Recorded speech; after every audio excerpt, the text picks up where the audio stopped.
Arsenal fans probably have some bad memories about the round of 32 of the Europa League from last season, but the question is it going to be another nightmare against Benfica, or will Arsenal be able to kick on and go on a cup run that they so desperately need to add a little bit of life to this 2020-2021 season?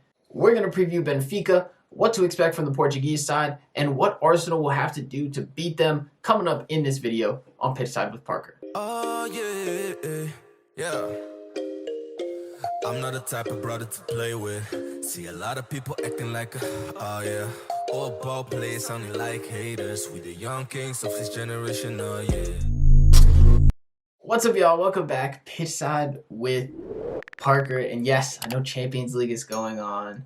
I know that probably other people are thinking about other things. But as an Arsenal fan, I'm thinking about this Europa League clash that we've got coming up with Benfica. I have to say, I'm quite nervous just based on how Arsenal's been over the past couple of years, how inconsistent they've been in cups this season, and ultimately because Benfica are a really good team. Now, before I get into the details of why, be sure you smash the like button on this video. I got 10 likes on my last video. Can we match that with this one? It means a lot to me. It really helps the channel out. And hey, subscribe if you're new around here. Maybe you've seen a couple videos, you weren't sure if you should subscribe. Well, I'm telling you, now is the time. We've got this new setup here. I'm just still getting used to it. Stuff is going to keep getting better around here, and there will be lots and lots of Arsenal content. I promise you that. So be sure to subscribe, smash the like, and we can get into the video. Now, when you look at the roster of Benfica, there's a lot of names that are going to jump out at you, especially if you're a Premier League fan, if you're an Arsenal fan who mostly watches English football. You're going to recognize some of these names. Nicolas Otamendi and Jan Vertonghen. That's the center back pairing for this team. Even somebody like Adel Taarabt will be remembered very fondly for his couple of seasons in England. He was a YouTube mixtape all-star, and yes, he is featuring for the 2020 Benfica side. It's really a very interesting collection of players because you've got guys like that who are on the older side, more experienced, kind of coming in as veterans, see out the rest of their careers. And then you've got a lot of really young, intriguing, developing talent at Benfica as well. Of course, we all know that that's what they do there. The Joao Felixes of the world, the David Luizes of the world, who got their start at Benfica. It certainly is a high production club, and right now they've got some really talented young players. Everton on the wing is a player that I've talked about wanting at Arsenal before. Dynamic Brazilian winger, comes with all the things you would expect of somebody of that character. They've got Waldschmidt in the 10, who's a young German attacking midfielder, very much fits the same mold as like Kai Havertz. He's kind of a lanky attacking midfielder, but he's very quick, very good with the ball, very technical. He's an exciting player to watch. And up top, the number 9, Darwin Nunez, has already drawn attention from a lot of clubs around Europe. He's a stud of a striker, a very all-around number 9, can do a lot of things very well, a solid finisher, and he's done well for them in Europa League. Another name that sticks out is Pizzi. He's a player that leads the Europa League in goal contributions this season with 6 goals and 2 assists for them in the Europa League, and he's their talisman. He is the captain. He plays in the middle of the park and gets everything going, keeps the ball moving. Very, very talented player who can play a number of positions and is a real stalwart in the Benfica side. So what worries me about Benfica? I'm an Arsenal fan, and I'm thinking, what should I be worried about heading into this game? What are some areas that Arsenal will need to shore up? What are areas that Benfica is going to look to exploit? Well, Benfica oftentimes plays kind of a 4-2-2 formation or a 4-4-2 formation with 2 slightly deeper midfielders, and usually one of the 2 strikers dropping slightly deeper than the other. Darwin Nunez is more of the kind of target man. Sometimes Seferovic plays, he's also a target man. And then you got somebody like Waldschmidt maybe playing off of them. The areas that concern me from an Arsenal standpoint are the wide positions because they have so many talented wingers in this team. Specifically, Everton and Rafa Silva. I mean, these 2 guys have pace for days. They could certainly outrun Bellerin and Cedric these days. I mean, people think of Bellerin as a bit of a pace merchant, but he really has lost a step post-ACL injury. Everton will certainly have the pace to cause him a lot of problems. Rafa, in the games that I've watched from them, has been pretty much their best player. He's always a danger. He goes up and back for them down the wings and just creates a lot of chances. He's the classic get it to the end line, serve it into the box. With the strikers they have, they're very potent. They're direct strikers. They're players who will make a nuisance of themselves and are always going to be a trouble to track for the center backs. So Darwin Nunez, Seferovic, big physical guys, good finishers. They're not going to mess around. They're not going to, drop deep. They're not going to play with the ball too much. They're just getting in the box and they're trying to score. But as impressive as Benfica are, Arsenal certainly should have a good chance in this fixture. By no means am I saying that they will be completely outclassed by Benfica. I am nervous about the fixture, but look, Arsenal have played some good stuff recently too. I know the results have not always been there in the Premier League, but generally speaking, since Christmas, the performances have been really good. Ever since the win against Chelsea, Arsenal has played much quicker. They've been a lot more creative.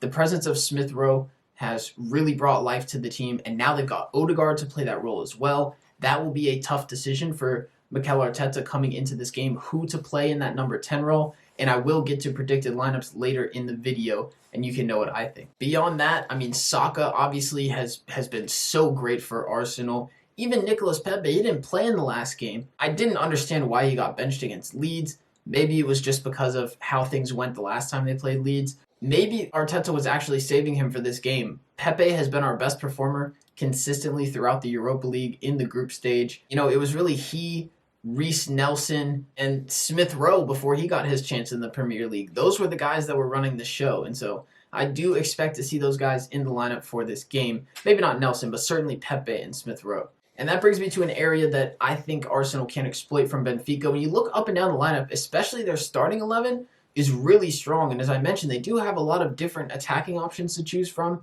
The back line is where it can get a little bit shaky for them, specifically the right back position. They've got Gonçalves they can play there. They also have Gilberto. Neither of these guys are setting the world on fire at right back. And what they're coming up against in Liga NOS in Portugal is going to be nothing compared to what Pepe could bring, what Saka could bring, what Smith Rowe and Odegaard could bring as they drift out wide. Maybe Aubameyang even plays in this game if he's on the left side. This is the area that you can really hurt Benfica, and I expect Arsenal to target that all night. So without further ado, I will give you a predicted 11 for Arsenal. In goal, I think it's going to be Bernd Leno. Arteta does have a decision to make here. Previously when it was Leno and Runerson, we learned the lesson the hard way against Manchester City in the League Cup that Runerson just wasn't going to cut it. Now Matt Ryan is here, and I think based on the way that he performed when he replaced Leno after the red card in the Premier League, he would be deserving of a game here, but Arteta's track record has been to play Leno in the knockout games in the Europa League, so I do expect that he will play in this game. Along the back line, definitely Bellerin at right back, definitely Cedric at left back. Arsenal don't really have any other options at those positions now that Maitland-Niles is gone, Tierney's hurt, Kolasinac is gone. You could play Saka at left back, I suppose, but I don't think that will happen. In terms of center backs, I still don't know who Arsenal's preferred center back pairing is. I really don't. I like to think that Gabriel has been the best this season. Even he has had some shaky games, but he did play well against Leeds, so I'm going to go ahead and say that he'll be in there for this game. And I think you got to play David Luiz. Against his old team, he also played against Leeds, so we might as well go with an unchanged back four, and it's Bellerin, Luiz, Gabriel, and Cedric. In the midfield pivot, I think Xhaka is pretty much, a stalwart in this side at this point, and alongside him, it comes down to El Neni or Ceballos. I'm going to go with Mohamed El Neni here because El Neni did play really well throughout the Europa League. I think it may be a case even of Arteta deciding to save Ceballos for the Premier League. I'm not totally sure where he'll go with this one, but Partey is still out, so it'll probably be one of those two alongside Xhaka. Now, the front four, like I said, Pepe for me has to get a spot. I think you throw him back out there on the left, have him torture whoever is going to play at right back for Benfica and cause a lot of problems because he's been so good in the Premier League for Arsenal. You have to keep playing him. You have to keep giving him that confidence. If you want to win the tie, Saka's undroppable for me. He's got to go on the other side at the right wing. And if you're going to play those two, link it up with Smith Rowe and link it up with Lacazette. That's what I think. Smith Rowe just combines so well with the likes of Saka alongside Lacazette up top. The link-up play has really been phenomenal. I think if Arsenal actually come out on the front foot, play confidently, play like they think they can win this tie, and go at Benfica, they could break them down with this front four. Yes, Otamendi and Vertonghen are experienced players, but they're not world beaters back there.